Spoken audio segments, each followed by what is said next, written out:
My name is Jerry Hunton. I was born in Prairie Grove, Dr. Baggett's office, in 1950. It was December the 8th. It was snowing. I know this because I was told. And at that time, my family lived here in the valley on a farm against the eastern slope of the mountain over here. So I've been here all my life. Well, my dad was born somewhere north of Westville, Oklahoma. We're not sure if it was in the Oklahoma side or the Arkansas side. My mother was born at Shawnee, Oklahoma. And they met in the shipyards during the, right about the time that World War II started. My mother was a welder. My dad was a machinist.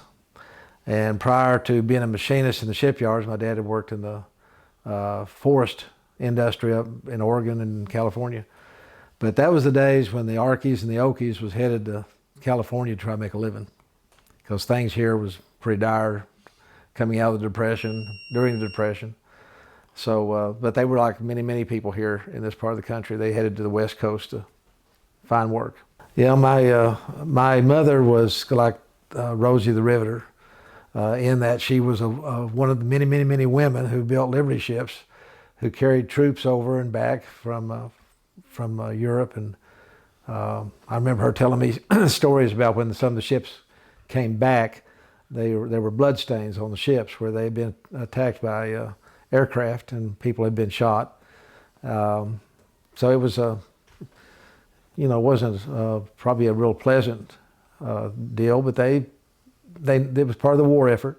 And in fact, just a few years ago, my mother and father were both recognized, along with all the other people who worked in the shipyards at that time, as having been like veterans of the war, in that they participated in building those Liberty ships for the war cause. Interesting. Tell me about growing up. What was it like for you growing up? Well, it was, when I was growing up, it was me in this valley. There wasn't a lot of other children close by. The Bisbell family north of us was the closest. They were a mile or so away, and so played by myself, fished, hunted, probably knew every crook and cranny in this valley on both sides of the valley. Started school at Cane Hill, and eventually went to Lincoln, and graduated from Lincoln in 1968. But we had a dairy farm here, so between that and getting into the poultry business, which actually my mother and father was in the poultry business in the late 40s, raising live poultry for people who, like S.E. Prince, who I think was like John Tyson, was hauling live poultry to Chicago and places in those days. Small buildings with a few hundred chickens in it, and a few milk cows that they milked in the shed of an old barn. Eventually we got a grade A barn, and we milked till 1998. So we milked for most of 50 years. So that and chickens, and do the other things that young people do at that time, which was my money maker was haul hay in the summer. And you'd be surprised that first time I had $100 in my pocket from hauling hay, and made me feel pretty good. So most of us just worked a little harder and tried to make more money. And when I was 19, Karen Reed and I got married. When I was about 3 or 4 months or 5 months before we got married, my dad asked me if I wanted to own this farm. And I said, yeah, but I don't have a penny. And they bought this farm and put me on it, and I've been here ever since. Tell about your career path that led you to Washington County judge. Well, the career path actually started back in the early 80s when we first decided to run for school board at Lincoln. And my first try was unsuccessful. My second try I succeeded and was elected and stayed there 10 years or more. And I enjoyed public service. If you can enjoy school board, you can probably enjoy anything, because that's up close and personal. I mean, every decision you make affects people probably where it affects them the most. We had a lot of opportunities while I was on school board where people were upset about this or that, and we managed to get through all of that, enlarge the school. I think we had a very good school during that time. I think we still have a very good school. Had the opportunity then to think about going into the House of Representatives. Again, my first run was unsuccessful. My second run, I was elected by a pretty good margin, and carried Lincoln and Prairie Grove both by in the 70% range. Stayed there for 8 years. When I finished up at the House of Representatives, I was chairman of transportation, vice chair of agriculture. Had a very satisfying experience during that period of time. Passed one of the top 10 bills in 1993, which was during my second term, about salvage title, which back in those days people were taking wrecked cars and basically making a new car out of them. Except the bad side of that was sometimes they fell apart after they were sold to people. So we had to tighten that up and keep that from happening. But I was involved in an awful lot of issues. I was involved in a lot of landfill issues, which I never dreamed that I would become involved in. But at that time, Washington County was growing, and landfills was a big issue at Durham and out at Taneytown. And eventually talked to Charlie Johnson when he started talking about retiring. And I was tired of driving Little Rock, and I was getting ready to be term limited anyway, and I wasn't going to run for the Senate. So I told Charlie I'd be interested in running for county judge. He liked the idea, supported me, endorsed me. So in January of 1991, I took office as Washington County judge.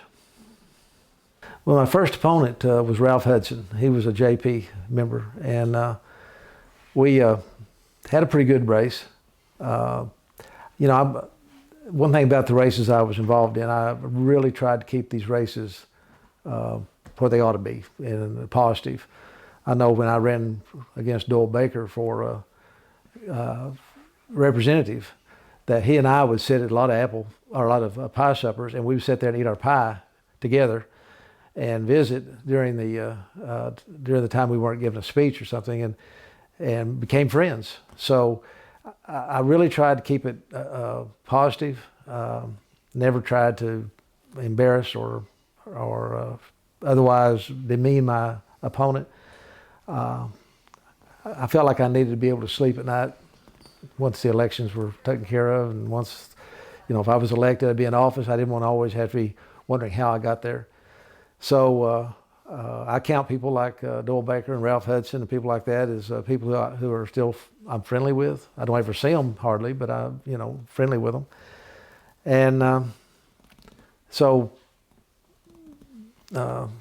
that's just kind of part of the way I thought, and I hope other people perceive me that way. I never intended for anything to be said negative. One of the problems with elections are that there's a lot of people out there trying to help you that sometimes say things that you would rather they not say, and so you did have some of that going on, and that's just unfortunate. Tell me about what it was like when you became county judge. What was the county like then, and what were the changes that you have to end up making?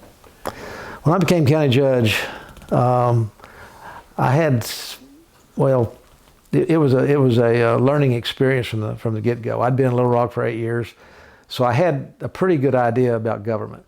I started looking around here. Of course, living out in the country on what had been a dirt road up until about that time, all my life, I realized and knew how people felt about the roads that they lived on and how important that was. So the road program was especially important to me.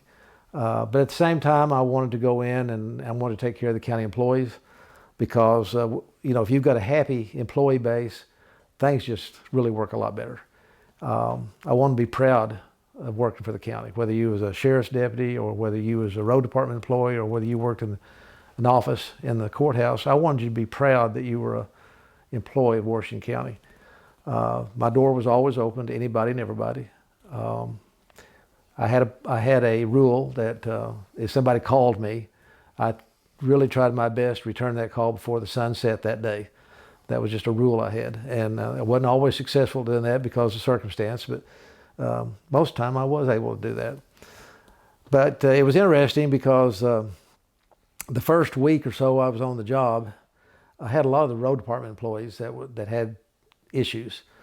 So one day I went down to the road department, which at that time was down in the center part of Fayetteville, and that was really a horrible place to have a road department. I mean, to get in and out of there with heavy equipment was a nightmare.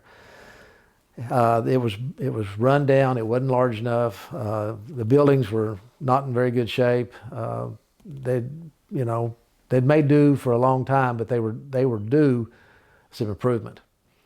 But the first week I went down and visited with employees, and I took a legal pad and I passed it around and asked people to write down what their concerns were. Well, I came out of there with 3 sheets full on a legal pad.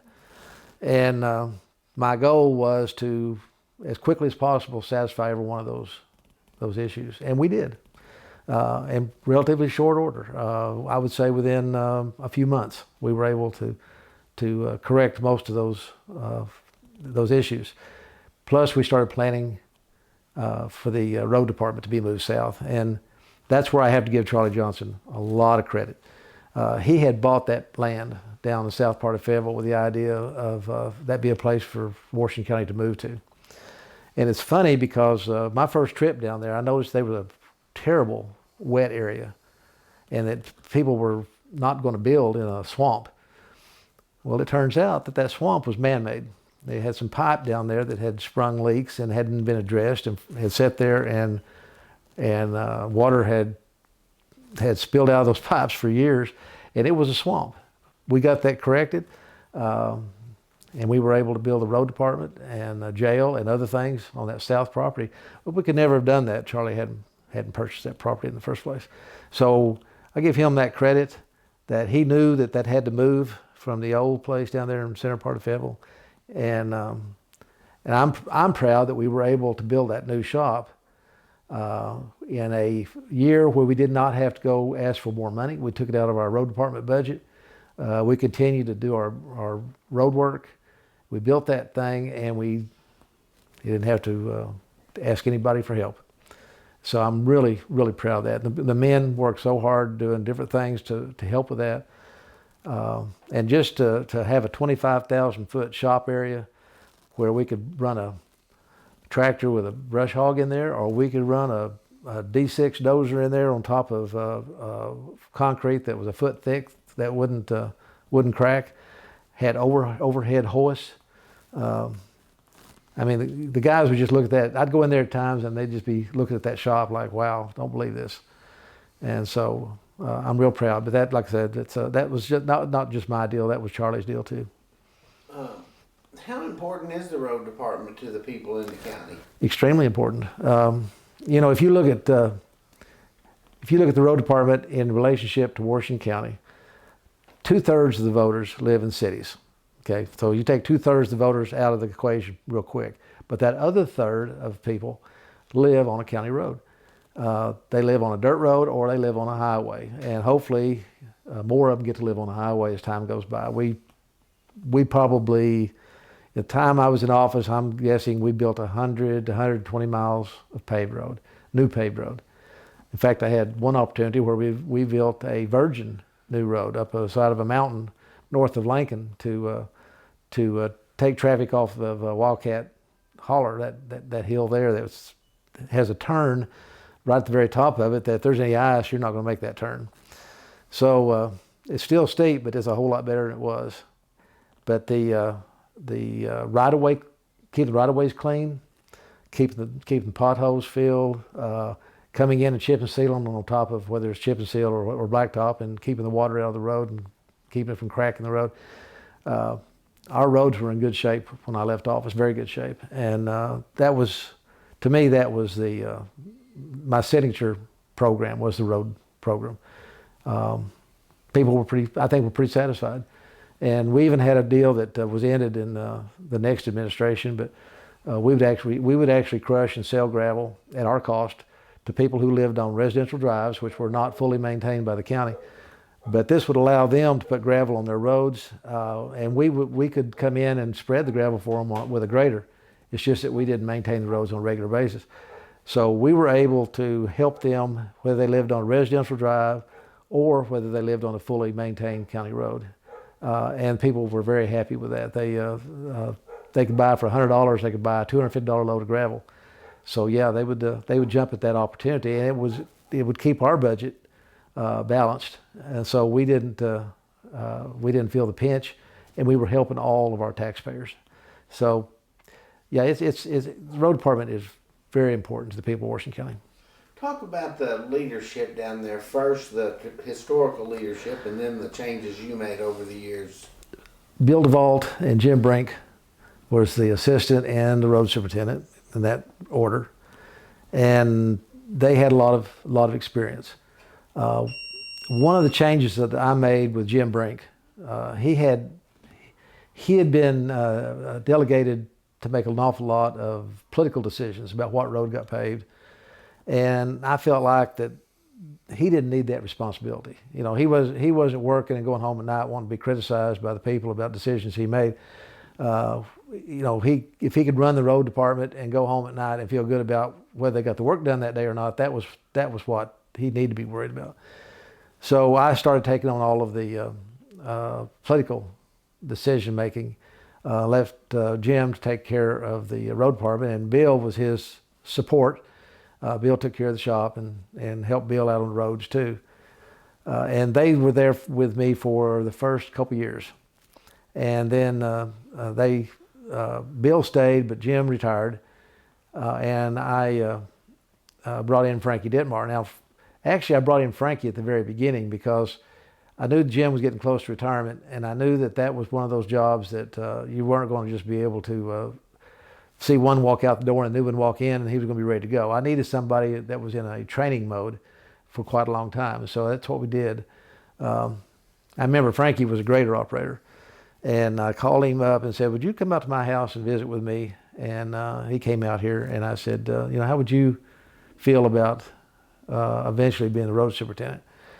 Because I had looked at the people up there. I'd done some investigation between the time I won the office and before I took office. And I'd done an investigation about who was at the road department that could be a heir apparent or somebody in waiting. And Frankie was the one I thought could do that job and do it really well. And he did. And Frankie was a godsend to me and the county. When Jim was gone and Frankie just took over, nobody noticed. There was no glitch whatsoever. It just proceeded right on. And Frankie poured his heart into it.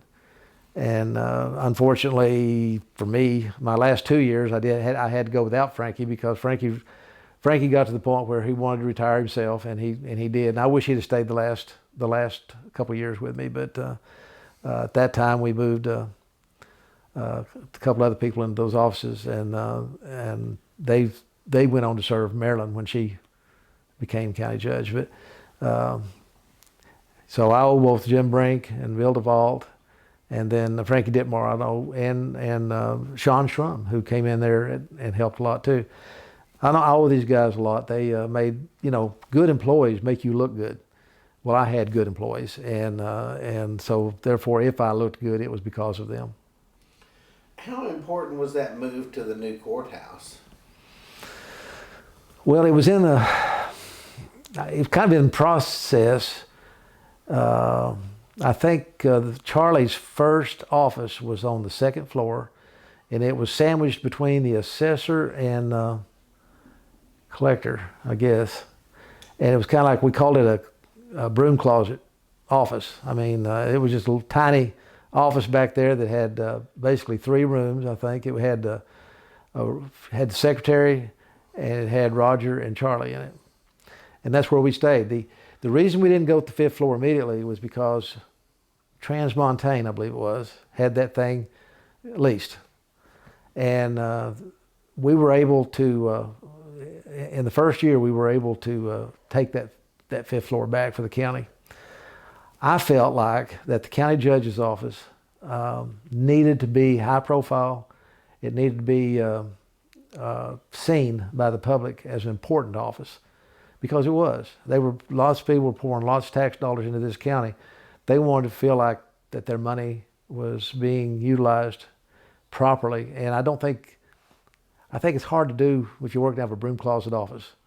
I think you have to have a place where people can come, they can visit. You have a conference room where if you've got a lot of people, you can go in, you can close the door and have a in-depth discussion about what their issue is. And we had that on the 5th floor. We were able to put our offices together instead of having them strung all over the county. We had them on one floor where we had our comptrollers, we had our personnel offices, the county attorney. Everybody was on one floor. And that worked out so well because anybody who came up there that had an issue, 99% of the time could get it resolved right there, even if it was a road department issue. But when I wasn't on the 5th floor, I was at the road department. And people could find me there. I would, if I was at the road department, I might be out looking at a project because I really felt like the men doing the work on the roads needed to see the county judge was interested enough to come out and see how it was going. And there was times that I'd get my hands dirty. And I'd go out and actually participate. I wasn't any good at running a road grader, and I don't think I'd been any good at running a track hoe, but I enjoyed trying. And been a few times when we had a tornado or windstorm, and I remember losing a really nice pair of snake boots one time over by Goshen working with a chainsaw trying to clear some stuff away, and didn't even stop to think that these nice boots I had on was just literally going to be history time that day was over. But it was all part of an enjoyment of participating in the office and doing the job the way I felt like it ought to be done. What was the quorum court like that you dealt with while you were there? Some of the members that stand out, maybe some of the things y'all worked on. Well, the quorum court that I inherited, I think, was probably majority Republican and was the entire time I was county judge. One of the things that I did was always put a Republican as finance chair because I felt like that we needed that balance. You know, if you have a Democrat county judge, you have a Republican chair of finance, then there would not be any question about the politics. That worked out extremely well. And so guys like Rocky Parsons and Kurt Anderson were a couple of my finance chairs, along with Dr. Goodwin, who came in a little later at the end. And the other thing that I found out early, and I think this is probably something I drew on from being a member of the House of Representatives, is that I would actually go out to the JP's business, maybe their home, sit down with them and talk to them about controversial issues, how I felt about them, and find out how they felt about them, so that when we got to quorum court, there wasn't all of the anger and hostility that might be there if you just waited till once a month and you sprung this on people. So I think that worked extremely well. I did a lot of lobbying. I became a lobbyist, I guess you might say, in the county. And so I didn't really have any particular issues with any member of my quorum court. We had some pretty intense discussions about planning in the county. Managed to get through that. Had a few public meetings where things got a little heated. But all in all, I think it worked out extremely well. And I've always thought that keeping my JPs informed was a big part of that. Some of the people we've interviewed have talked about that the votes were not always, or sometimes not at all, partisan, but more issue related or city county. I think the quorum court actually got to be kind of proud of being almost non-political. Now they would get political around election time, but seemed like once elections were over with, most of our JPs,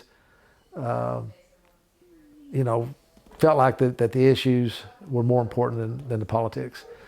In fact, one of my proudest moments was when Kurt Anderson, as chair of finance and a Republican, actually endorsed me for re-election as county judge, and he took a lot of heat from his party over that.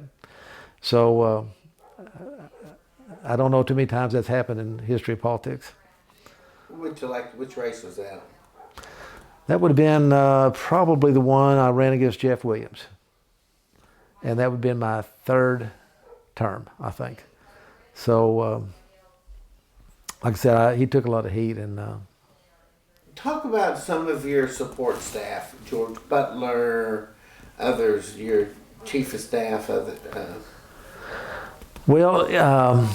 Let me start with my secretary, because that's the one that's just kind of up close and personal. She sits outside my door, and she's one that takes the phone calls before I get them, has the opportunity to actually visit with people before I visit with them, and she plays such a key role.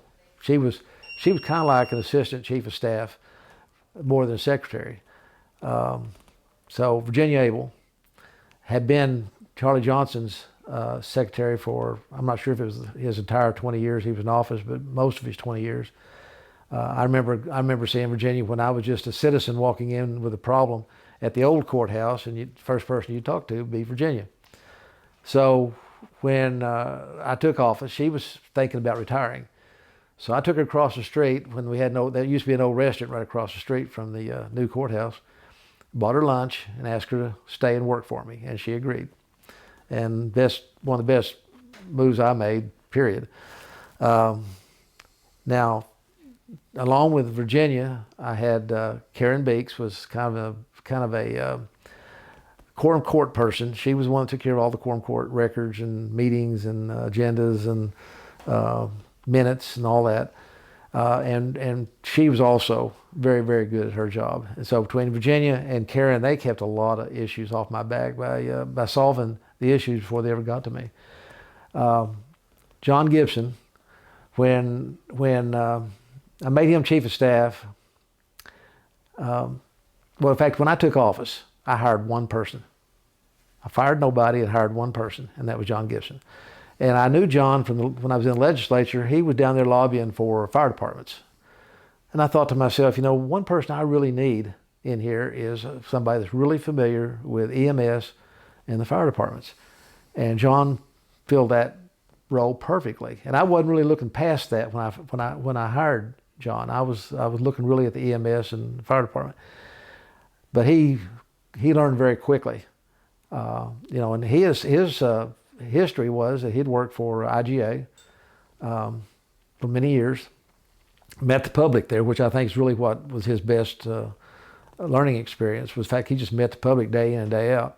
So coming up there and working for me was just an extension of his meeting the public. But John was a fast learner. I can't believe how fast he picked up using computers. And I'm still not very good at it, but John's an expert.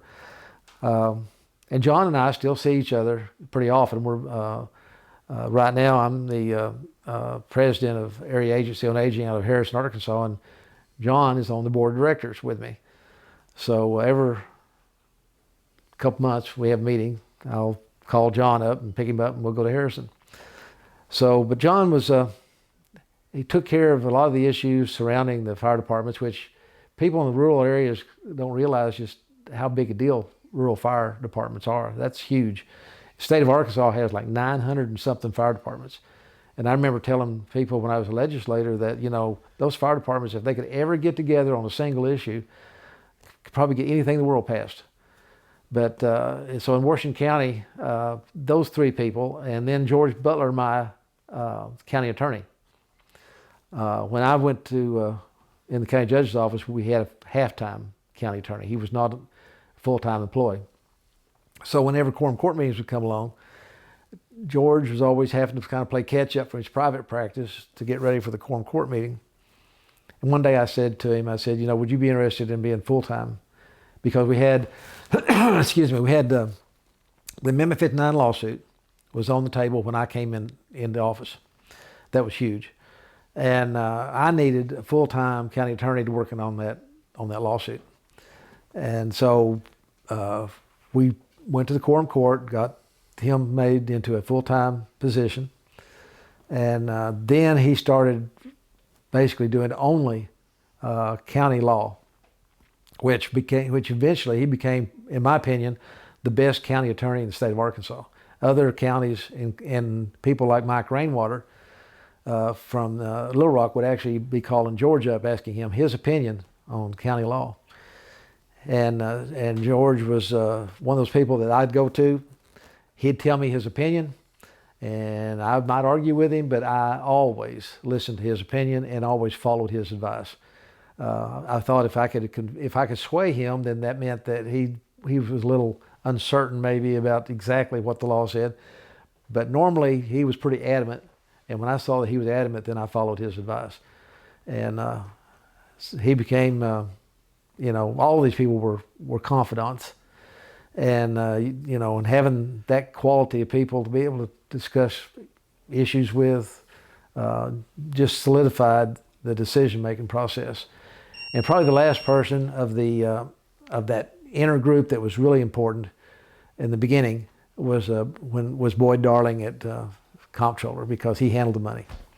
And so Boyd was very good at his job, very, very good at his job. And he knew where every penny was at all the time. And that made me feel very good. And one thing I did that was kind of interesting was the legislative audit, which checks all the counties, needed a place to have an office. So I said, why don't y'all come up here on the 5th floor and put your legislative audit office in here? They're going to be looking at our stuff all the time anyway, but they're also looking at everybody else. And I thought, what better way than to instill a sense of security for the money of Washington County is there than to have legislative audit sitting there with the office right close to mine. And once a year, she'd walk in my door and she'd say, do you know of anything in this county where somebody might be absconding with county money? And I was very happy to say, nope, I do not know of anyone doing anything wrong. And for 10 years, we stayed out of trouble with legislative audit. We had no issues about lost money or misappropriated money. And with George on board, with a meeting with the local attorney down at Pesco Cafe, and we solved the Minute 59 lawsuit. And after that was the lowest part of my time as county judge, because we had no money, and it took what money we had to pay off the lawsuit. But after that, things got much better. Talk more about the lawsuit. Talk about the plaintiffs and the lawyers and what it was like. Well, without naming the lawyers, we've interviewed Dale. Well, Dale was a good friend, and Dale wanted me to run for 3rd Congressional, and offered to raise the money for me and run the campaign for me and all this kind of stuff. And Karen pretty much said that she'd let me be county judge, but she really didn't want me going to Washington. And I had been to Washington enough that I didn't really want to go. I had just about seen and done enough in my life, and so I did not have that burning in my belly to become a legislator at the federal level. But Dale was handling the Minute 59 lawsuit, and we had an opportunity at one point, but because of a couple JPs, we could settle that thing real reasonably. But even a few $1,000s, or at that time I can't remember if it was 50 or 500. But it was a lot less than what we ended up paying.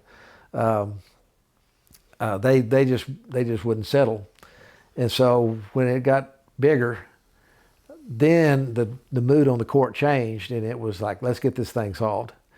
So we worked at it, and I just remember, I don't remember all the details, it's been too many years, but I remember meeting Dale down there at the Pesco Cafe, and we come to a final number, conclusion.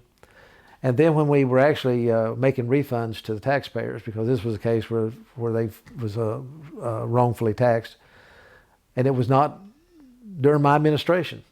So I was solving a problem that was there when I took office, and I felt like I needed to go down to the front door, and as the taxpayers come in, I shook their hand and helped show them where to go and get their tax refund. And a few of them weren't very happy with me. They didn't even think about the fact that, I wasn't there when it happened, but I was there now, but I felt like they needed somebody to vent at. I mean, that's why you're paid your salary. So I took the negative venting for a while, and well, the entire time that we had the tax refund. But again, that was the way I saw the job. That's what I felt like. That was part of my job, was to be there not only in the good times, but maybe also in the bad times. And I had to, during that time, in order to pay the amount of money to Dale, I had to ask the EMS people and the rural fire to forego funding. I had to basically ask my employees to forego a raise. We did a lot of things to make that happen. And so consequently, after we were done with that, then I felt like it was also important for me to try to get EMS and rural fire and my employees back in good shape. And we worked very hard at that. But we were down to $75,000 of unappropriated revenue during that time frame. That's all the money we had in the world.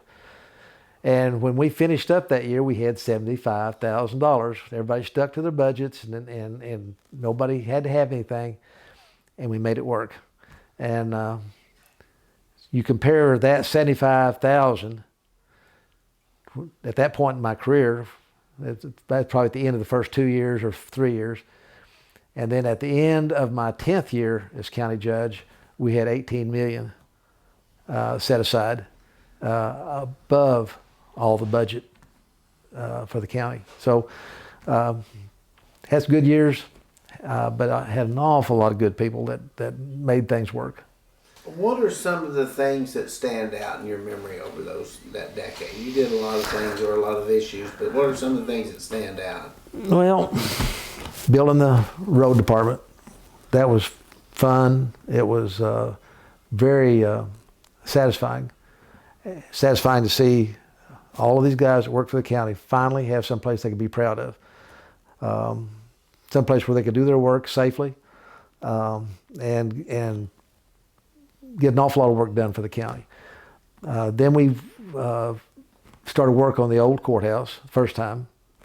Did a lot of renovation there and taking care of that. Started planning for the jail, and then started building the jail, and then built the jail with technology that we hadn't seen a lot of in Northwest Arkansas. Where we actually put them up with prefab walls that we actually bought out of Springfield, Missouri. I remember going up to Springfield and looking at the plant that made them and talking to the people that made them, and that worked out extremely well. Being able to build that jail and have it paid for 3 months before we put the first prisoner in. People just shook their head and couldn't believe that we did that. The jail was 700 beds. The old jail was less than a couple hundred, and that was probably, we'd operated for several years in the old jail with the courts kind of looking the other way, because we had a lot of people sleep on the floors in that old jail. And of course, if you couldn't, there was no parking. You couldn't get in and out of the old jail. It was really terrible. So the new jail was really a big deal. I don't know. There's so many things that we were able to do that, and then, like I say, we had some good years, financially some good years. The recession really hit at the end of towards the end of my time as county judge. So we had some years in there where interest rates were very good. Our bonds sold, and our interest rates on those were good enough that we weren't afraid to go out and secure financing. Plus, the legislature changed the rules, and we were able to actually borrow money, and that helped a lot.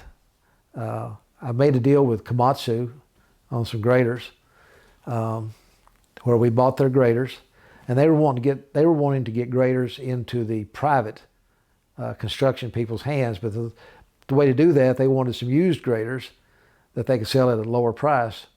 So the deal they made with me was they sold me a grader. I'm not sure how many we had, 12, 15 of them. They sold us these graders. We used them for a year. they would take them back and give us a brand new grader at no cost to the county. And then they would go sell these used graders to the private sector. So we repeated that process, I think, 5 times. And when I left office, they basically had a fleet of 1-year-old graders.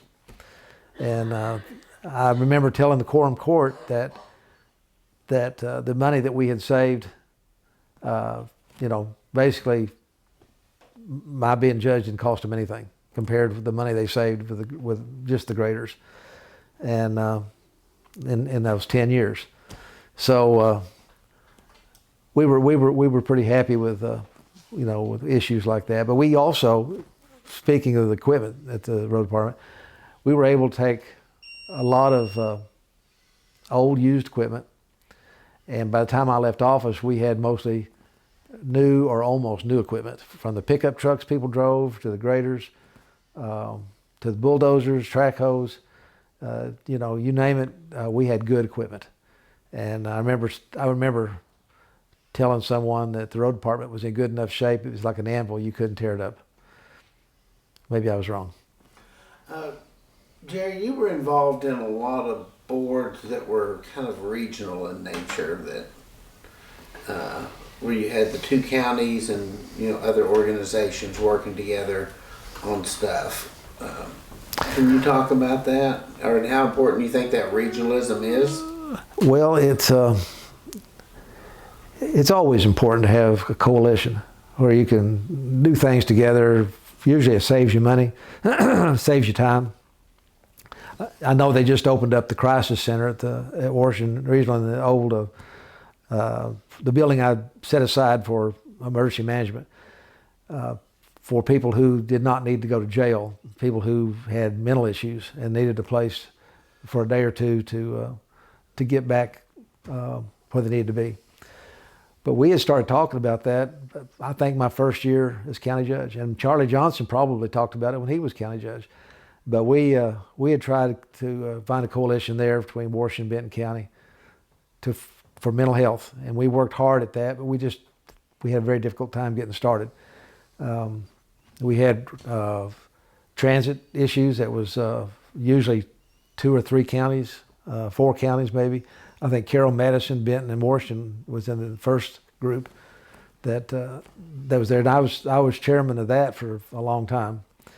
And but again, transit is something that's going to grow with the community as it grows, and I think eventually transit will be huge once these counties did become one huge city, and that's kind of where we're headed right now.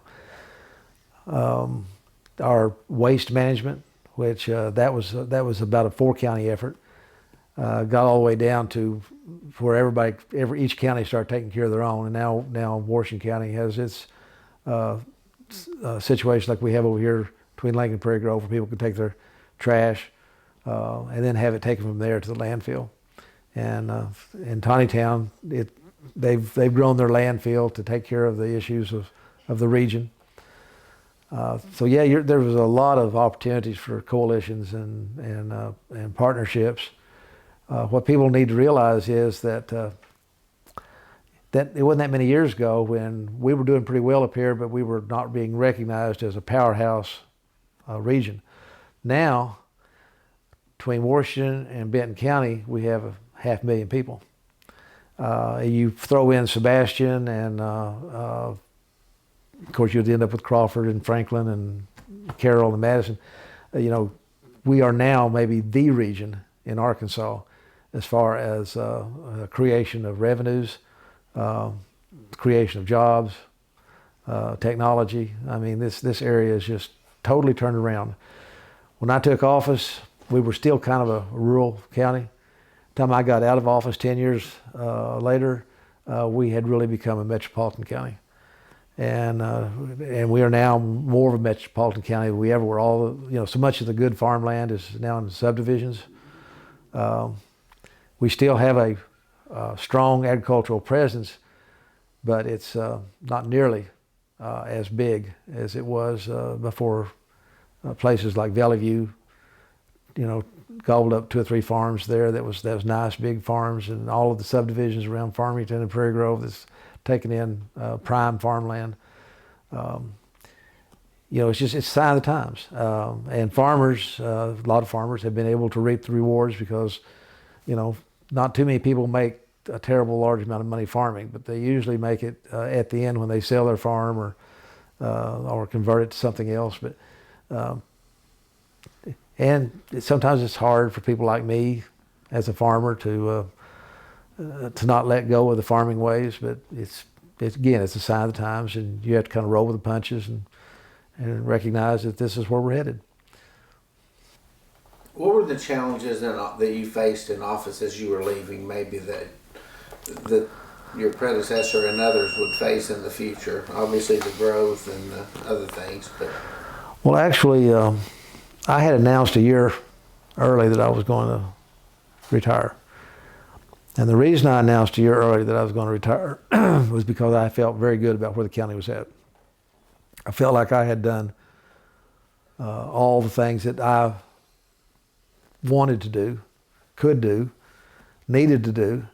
And I thought maybe the county was fixing to go into a period of time when it would just be a maintenance type situation, just maintain what we've got. And there was no large building issues going on, no large expansion of any kind.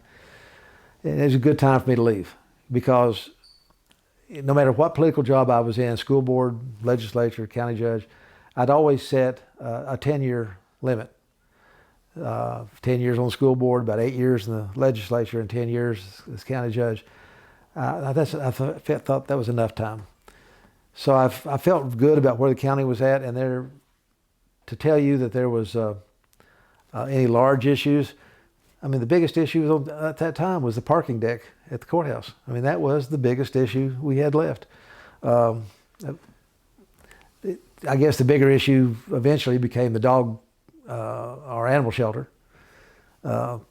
We had tried different ways of contracting with Fayetteville and that sort of thing to handle our animal problems. And right at the end there, Fayetteville had quit allowing us to contract with them. So that became one of Maryland's big issues. The quorum court I had was never inclined to want to build an animal shelter. And really I thought we were doing, especially with the contract with Fayetteville, we were doing okay. But again, there was no huge issues. And so I thought, hey, this is a good time to step back, walk out the door, and go back to my farm, which needed me a lot worse than the county did. If you met somebody from another part of the state or maybe another part of the country, they said, Jerry, tell me about your home county of Washington County. What's Washington County like? What would you tell them? Well, I'd probably tell them a little bit. I'd probably tell them the history of Washington County from my perspective. And that is growing up started school in Cane Hill, Arkansas, which that in itself almost makes me an antique. Going to school at Lincoln, going to the University of Arkansas, being a farmer as a kid, hunting and fishing, hunting quail in Washington County was a big thing, which now we don't have any quail. Maybe doing a little drag racing as a teenager that I probably shouldn't have done. You're kind of blessed if you've got country living life that you can look back on, but you also were able to go to town and work in political offices, run a big company like the county was. You had I've had a lot of experiences that other people would just give their eye teeth to have the same experience. And Washington County afforded me those experiences. Living here, doing what I did, gave me the opportunity at every one. There wasn't any particular doors open for me, but the opportunity was there if I took it. And so how many people can say where they live that the opportunities exist, that if they just take what's afforded them, that they can maybe do some of the things that I was able to do. So if it hadn't been for Washington County, it'd been, my life had been absolutely, totally different. How would you finish this sentence? My favorite thing about Washington County is? Probably the people. the people and the geography of Washington County itself, where we've got the mountains and the creeks and the lakes, and we got a pretty decent road system here, whether it's federal, state, or local. We can get around, we can visit. People are, as you well know, you've got the good, the bad, the ugly with people. But I've kind of found too that if you give a person half a chance, they will do the right thing, and you'll be happy that you had the opportunity to visit with them. Anything else? Well, none of this would have happened if my family hadn't had a lot of patience. And so with my beautiful wife of now 50 years or about, who grew up on a dairy farm about 10 miles south of here, and who probably would have been the only person that would have married another dairy farmer, because that's what we did for a lot of years.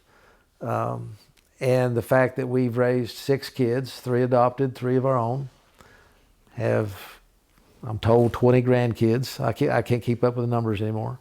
Several great grandkids. The fact that I was able to live here on my farm with my mom and dad until they passed. And the fact that I'm able to give jobs to my sons and at least 1 granddaughter at this point.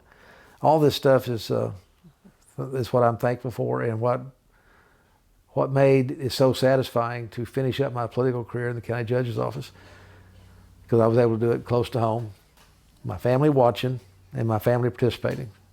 And my mother used to just love to come up to the road department and look at the equipment, and maybe if we had an announcement to make, she'd be in the crowd, and that was special.